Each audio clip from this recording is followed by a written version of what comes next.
It was a dark and stormy night when Sarah and David arrived at Willowbrook House, a majestic yet eerie mansion perched atop a desolate hill. The couple had recently inherited the property from a distant relative, and despite its foreboding reputation, they couldn't resist the allure of owning such a grand estate. As they stepped inside, the atmosphere grew heavy with an unsettling presence. The air was cold and the silence palpable. The house seemed to be holding its breath, waiting for something. Ignoring their growing unease, Sarah and David ventured deeper into the mansion. The walls whispered secrets, and the creaking floorboards echoed with a mysterious rhythm. Each room they entered was filled with antiques and faded photographs, telling tales of a forgotten past. Late that night, as they lay in bed, a chilling gust of wind swept through their room, extinguishing the candle on their nightstand. In the darkness, Sarah thought she saw a figure at the foot of their bed, a shadowy silhouette with hollow eyes. She reached out to shake David awake, but he remained unresponsive, trapped in a deep sleep. The following days were plagued by inexplicable occurrences. Objects moved on their own, and the distant sound of laughter echoed through the empty hallways.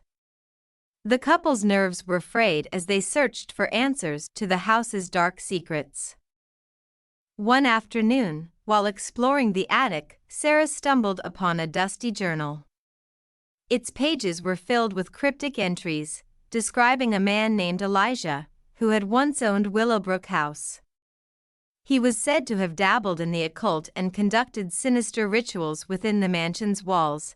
Fueled by a mixture of curiosity and desperation, Sarah and David resolved to perform their own investigation.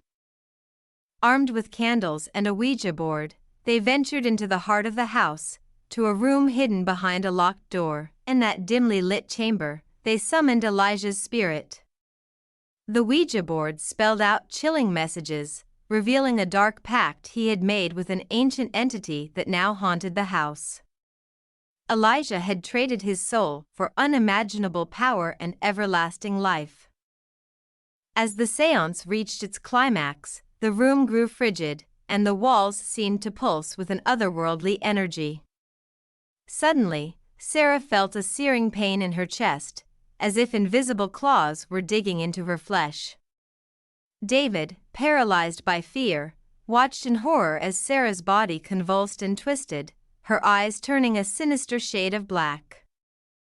With a voice that was not her own, Sarah spoke, her words laced with venom.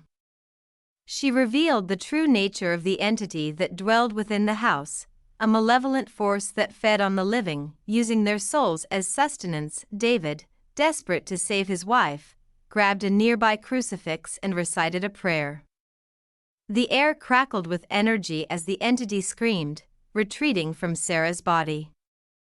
In that moment of weakness, David seized the opportunity to perform a banishment ritual, driving the entity back to the depths from which it had come. The house fell silent once more, its malevolence vanquished.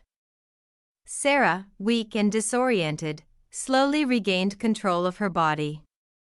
She and David knew they had narrowly escaped a fate worse than death. They wasted no time in leaving Willowbrook House, vowing never to return. As they drove away, the weight of their harrowing experience settled upon them, forever etching the horrors of Willowbrook House into their memories. To this day, the house remains abandoned, its halls shrouded in darkness. Locals tell tales of strange lights and anguished whispers emanating from its decaying walls.